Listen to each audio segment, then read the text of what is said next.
Welcome to Life in Business, the podcast for business owners who want the confidence to grow without having to hustle 24/7. I'm Libby Langley, your host, award-winning no BS business coach and Amazon best-selling author. Join me each week to learn simple and practical strategies for growing your business, growing your profits, growing your confidence, and for having fun in business too. Here's this week's episode.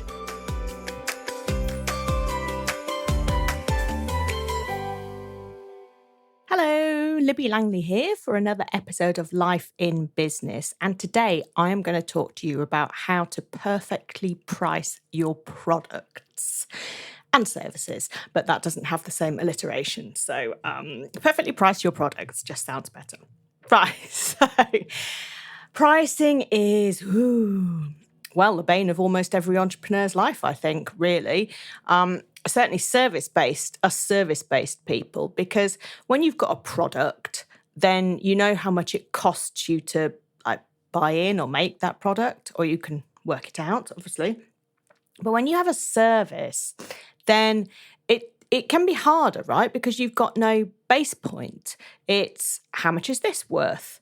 Well, that depends. And it's difficult. It can often be difficult and it can often be challenging. And there's lots of kind of formulas on how to work out pricing. But I wanted to kind of put it into a story form for you today to help you understand it a bit better and help it, not to teach you to suck eggs, right, if you already know all this, but just to kind of reframe stuff for you and help you think about pricing differently. Because a lot of things that I come across with my clients, and I've worked with thousands of people over the years that I've been in business, and one of the issues is kind of, I don't know, that's expensive. I don't know if I can charge that. And it's like, well, that's a money mindset issue rather than a pricing issue, right? And the way I kind of sum it up for my clients is to say, charge what you like, right? As long as you know it's going to make a profit. That involves some kind of background maths and all of that. And stop when it stops being fun. That's my kind of measure here, right? Because business should be fun. And if you charge too much, whatever your too much ceiling is, and it stops being fun and you start to experience maybe overwhelm, maybe guilt, maybe feel like you need to deliver more to your clients than you want to. You've got to hold more space for your clients than you want to. You've got to be at their beck and call, 24-hour service, or more than you want to. All of these things matter, right? So that's when it kind of stops being fun. And the same can happen at a lower end. So if you drop your prices too much, it can absolutely stop being fun, because you can start to resent the people that need your attention, which is what they think they've paid for, right? But you haven't charged them enough for the amount of attention that it turns out that's required for the service. And so there is a sweet spot. And that sweet spot in the middle might have a variation of several thousand, right? You might go down as low as, £500 and up to £5,000. It could be anywhere in that kind of bracket, depending entirely on what the service is. But you will have a kind of gut feel for what feels like a comfortable range for you and a fun range for you, right? Because it's got to be fun. It really has just got to be fun. So the story that I wanted to tell you today about pricing, to help you think about things differently and see where you pitch yourself, is about Diet Coke. Okay, so first of all, why this kind of makes me chuckle so much is that I used to love Diet Coke, right? For years and years, I don't know, like my whole life, Diet Coke was a thing. And I used to kind of allow myself a can mid-morning, like between 10:30 and 12 every day, I would have a can of Diet Coke, because I knew if I allowed myself, that's all I drink, and that's not healthy, right? So I had this one can in the morning, and that was the only caffeine I ever had, because I don't drink tea or coffee. I drink peppermint tea. So that was the only caffeine I ever had. And I used to love it. And I used to just love this drink so much. And I've done various intolerance tests over the years, because I have sometimes get really bloated with my tummy. and have a bit of an upset tummy sometimes. It's an overshare here. And so I've done various intolerant tests over the years, and cow's milk is a regular thing for me. Eggs is a regular thing for me. And I did one in 2017 that had those things as standard, plus like potatoes and salmon, weirdly, and also this colouring, caramel colouring, right? And caramel colouring is in Diet Coke. So I immediately stopped having it. And God, I loved that stuff, right? Immediately stopped having it and didn't have it for 7 years until last week when we were at a kind of like day festival. We were at historic house, an English heritage place with a gig. There was a gig. Went to see Johnny Marr, which was super, and Suede and Nadine Shah. So, and there were lots of drinks places there, and I said to my husband, I don't want a lemonade or a 7-Up, the stuff that I normally drink. I said, I've been really having a hankering for Diet Coke for the last few weeks. And I said, but I don't want anything bad to happen. So anyway, we got this Diet Coke, and oh my God, that first sip, it's like I had died and gone to heaven. Isn't it funny? And this isn't the point of the story at all. This is merely scene setting for you about why this kind of came into my head. So this Diet Coke was absolutely glorious. And I said to my husband, how much was it? £3.50. I was like, £3.50 for a can of Diet Coke? Sounding like my mother. And of course, then sitting there having our picnic on the grass, and we weren't allowed to take drinks in, hence why we had to buy the Diet Coke. And I was kind of thinking about it all, and I thought, yeah, do you know what? There's a lesson here.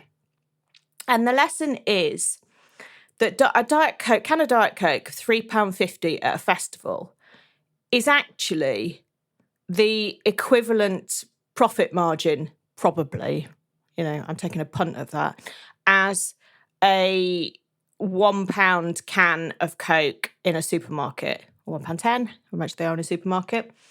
And sure, 3 times the price at a festival. However, probably 3 times the cost for the company. Because at a festival, and this is the lesson, right? This is where, for you to start thinking about your pricing, this is kind of what's so important to factor in, right? It's not just how much people pay for it. Not at all. It's about everything else that is behind it, right? So at a festival, they're very small businesses, right? They probably just own one little food truck. Often they're very small. They're very small companies, and they have 2 or 3, maybe 4 staff in shifts throughout the day, which is a cost. It's high intensity work in that you go up and you're served with your drink each time. Sometimes it's given to you in the can, sometimes it's poured, but there is an element of labour activity involved with customer getting said drink. And you're also paying for the surroundings. I mean, for us, we were in the grounds of this gorgeous house.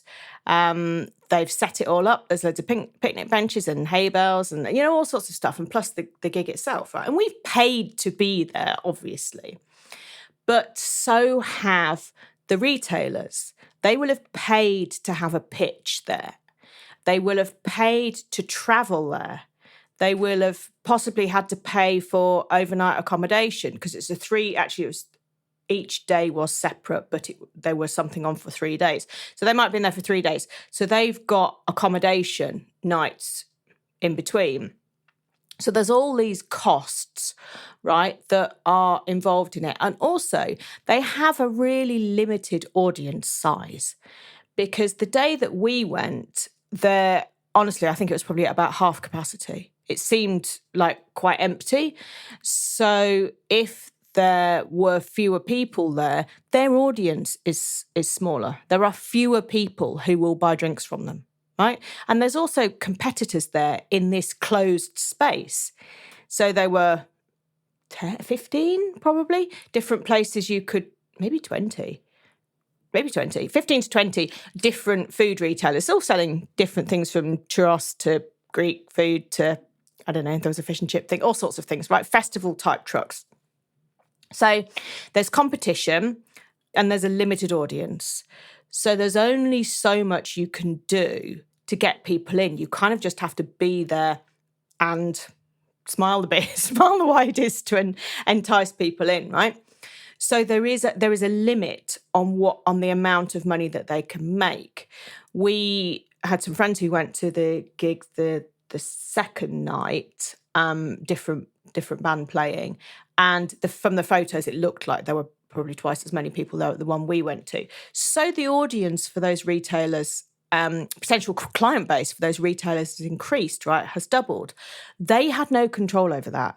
There's nothing they can do. So there is an element of, right, I'm going to be there and hope that people turn up and hope that people buy.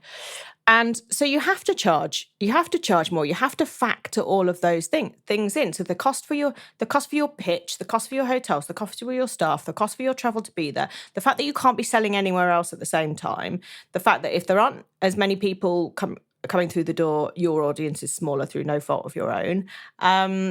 Lots of things like that, right?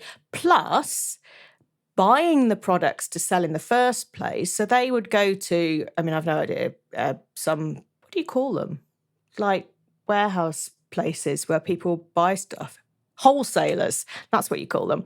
So they would have gone to a wholesaler, I imagine, to buy their stock, which would be cheaper than buying it individually in a supermarket, but probably not nearly as cheap as buying it like direct from a distributor. So they're also buying it at more cost.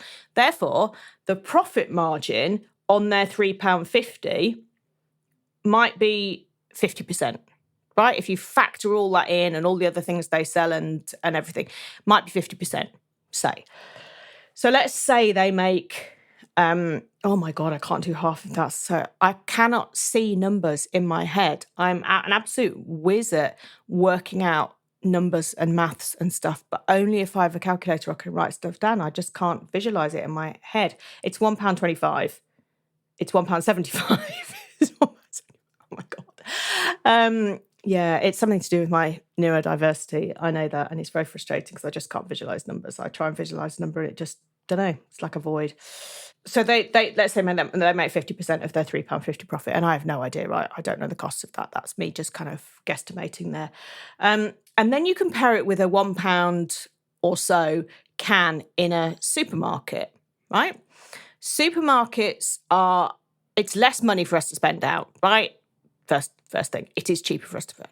However, supermarkets have lower overheads per product item, right? Because they sell thousands of things, yeah? So per can of Diet Coke, their overheads are pence. Whereas per can of Diet Coke, a festival truck overhead is, £1 or whatever. And so there's that difference. There's no service in the same way. You go into the supermarket, you get your basket or your trolley and you put your own stuff in and then you go and pay for it, sometimes even on the self-scanner. You may have no contact with another human. That is not to say there are not humans involved in this, because people have to stack the shelves and people have to manage the supermarket. And, there are staff implications, of course, even in those weird Amazon shops where there aren't any tills and you just walk out and it pays on the app. I went to one in Wembley in London once. It's very strange. But they still have like a security guard and they still have some people. It's not entirely people-free. But the cost per, the labour cost per item is considerably lower than at a festival, right? And their capacity is almost endless. It's highly unlikely that a supermarket will ever be too busy to have more people in. You know where they are. They're always there, so people get to know it. They get lots of repeat business. Sometimes multiple times a day. We've been known to go to Sainsbury's. We have a weird thing about supermarkets in our house. So, you get repeat business. They also have the online ordering option. So that's another way that they can sell stuff. And when they buy their products, they buy them by the pallet load, right? Straight from the distributor. So their cost per one can is probably, 20p. If that, I would imagine if you add it all up, that to actually buy the thing will be hardly anything, right? So their profit on the £1 can, I would say, is more than 50%, even factoring everything else in because of the volume of other stuff. So let's say they make 80% profit per can. You can see the difference in everything, and it boils down to costs behind the scenes, which you absolutely need to know for your business, and service and opportunity, right? So for you to work out where you are on this scale, you kind of have to decide which one you want to be, right? And there's never any right or wrong here. And I mean, to try and be a supermarket is pretty tough, right? I doubt you're ever going to kind of get to those levels of volume or anything, but it's a different business model, right? It would be create things that don't involve you being involved. So, I mean, I don't call them passive because there ain't nothing that's ever passive. And if you want to know more about passive income, scroll back and listen to my previous episode about that a while ago, because passive income, there's no such thing as totally passive income, right? Sadly, or we'd all be doing it. Everything involves some work and some effort, right? And certainly marketing as well. So, but if you want a less service-based business that just say, I don't know, a self-study course, for example, that has no support, you buy it, you download it, you do it or don't do it, pay your money, away you go, and there's no kind of contact with you. That's more on a supermarket basis, right? Because your focus then is on marketing, is not on service with people, and it's about volume. So it's all about volume, such as a supermarket would be. And your product would be priced less because there is not a service element attached, and it will absolutely fit the need of the people that want that, right? But it's volume, hands-off stuff. And then you have got the Diet Coke approach, which the Diet Coke approach is all about Diet Coke. The festival Diet Coke approach, is a service-based business, is smaller numbers, perhaps a limited audience because you've niched specifically, or the way that you deliver it, or the capacity that you have, right? And the method of delivery, and the number of people that you want to work with, and the intensity of what you deliver. So that would be naturally higher priced because it has more touch points. It has more of a human element to it. So, I mean, I'm very much that festival side of things, because the clients that I work, I only enroll a maximum of 5 students a month into my Confidence to Grow program, because I do not have the mental capacity to be able to support more people than that, with the existing people too, and ensure that everybody gets my attention, my support, my love, and my knowledge. If there are too many people, if there's 200 people, I can't cope with it. I can't talk to everybody, and I can't give people what they need. And that's a conscious choice for me, right? But it obviously puts a cap on what I can do, what I can generate, I suppose, income-wise. And that's cool, it's all costed out, right? It's all fine. And so that very much kind of fits with the festival ethos of, this is my audience, this is who I'm going to deliver to, this is how I'm going to deliver it. And that is, I'm comfortable with that. And I could there are people who charge 10 times what I charge for a remarkably similar, not the same service, because my knowledge is my knowledge, and you can only get that from me, my support, but for a similar structure of container, right? But I've priced mine where I've priced mine because it feels fun. It's very comfortably within my fun bracket. I know that it's exceptional value for what the support that people get and the transformation that people get. And I'm super comfortable with that, but I know it's profitable. right? I've done my maths behind the scenes and I know it's profitable. And if I enroll 10 people a month, would I make more profit?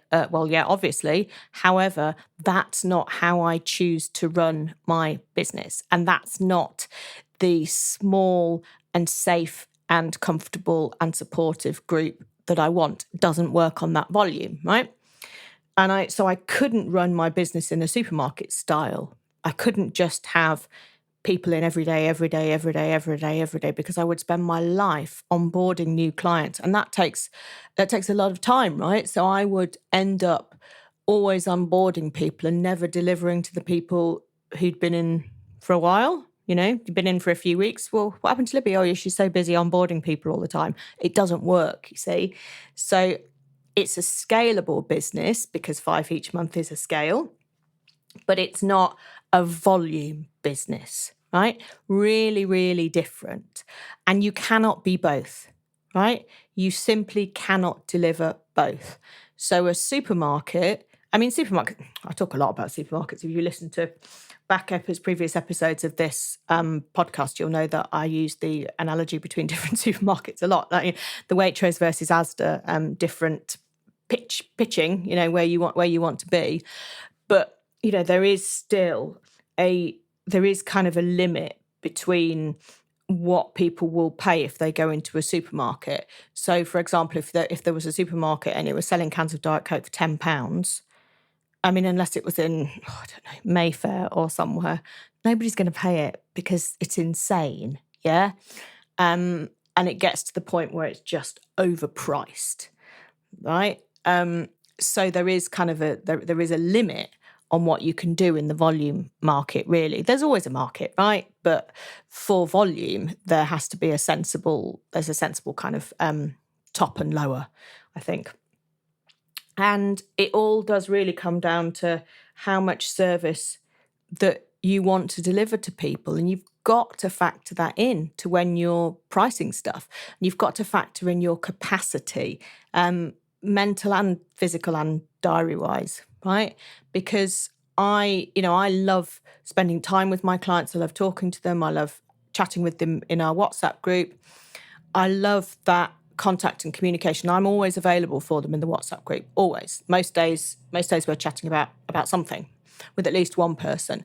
And that does takes mental energy for me. And I adore it, but I couldn't do it with more than a small number of people because it just feels too much, right? It just feels utterly exhausting. And I don't want that for my business. So when you're setting up your pricing and you're deciding on what to do, you have to think about, what can I do? What do I want to do? Where, how much time, energy and effort do I realistically have for that? And do I realistically want to put into this? What is the direction I want my business to go in? And what is going to make me happy for a long time? What can I sustain? Yeah. And a lot of that does come down to pricing. So like I said, it's this fun bracket, right? In the middle. If it's too low, you can't sustain it because you work really hard for not enough left in your pocket at the end, because you're priced too low for the hours and energy and effort that you're putting into it. And so you burn out pretty quickly, right? So you've either got to take away some of the service that you offer and make it more hands-off, or you've got to charge more for it, as simple as that. And at the other end, the higher end, if you are charging too much for it to be fun, then you've got to charge less, pretty much, really, right? Because I've certainly found, when I've offered really premium services, particularly one-to-one stuff, I find that I am thinking about the client constantly and kind of worrying what they're doing and, holding a lot of space for them. And that it's kind of too much, really. I would rather charge less and feel like I can step back a bit. Because the thing about coaching and the thing about service delivery is that you're there for people. You're there to support, nurture, guide, give brilliant ideas, but ultimately you're not doing the work, right? It's up to the client to do the work. And so kind of feeling like you need to be there and hold their hand the entire time, unless they are paying for a done with you service, in which case that's differently pricing, but that's often like a short month, 2 month, 3 month kind of thing. Then you got to get the balance right. You've absolutely got to get the balance right there. And so when you see something, when you see a can of Diet Coke at a festival, £3.50, and you're like, oh, £3.50 for a can of Diet Coke. Think about everything that is behind you having that lovely cold can in your hot, sticky hand. And think about how it's got there, right? Think about all the factors involved. And then actually the profit margin you'll see is not as big as when you go and just pick one off the shelf in the supermarket. I think it's just a really kind of real life lesson in pricing and how to price your products and services perfectly, right? How to pitch them in the right place, and how, crucially, to feel comfortable and absolutely know that this price is on point for you, as well as the people that you're offering the service to, who your clients who are going to end up paying that price. It's got to be a full circle, right? Everyone's got to be happy with it, I think. It has to cover the transformation or the support or whatever it is that you give to people. And it also has to make you the profit that you want with the capacity that you have for this particular service. Yeah? So I wanted to share that with you today because I was thinking of you as I was sitting in that field, and it was about 30 degrees. It was absolutely boiling as well. So I was sitting there sweating in that field. I was thinking about you, and I was thinking about giving this lesson to you because I know it will help you see things in a slightly different way. And that is always my aim here. So let me know what you think. Let me know what's come up for you here. I say it most weeks, but I genuinely mean it. I adore hearing from you. So message me on Instagram or LinkedIn. I love to hear from you, and I love to hear what's come up for you and what thoughts you've had and what you like about listening to the podcast. Yeah, love it. So look me up. I'm Libby Langley, pretty much everywhere all over the internet. And I will see you here next week. Lots of love. Thank you for listening to Life in Business. Please make sure that you subscribe or follow so you don't miss any future episodes. And if you enjoyed today's show, please leave a review, as it helps others to find the podcast and spread the word that there's an easier way to do business. If you want to chat with me about today's episode or suggest a topic for the future, I would love to hear from you. You can find me on Instagram @Libby Langley. See you next week.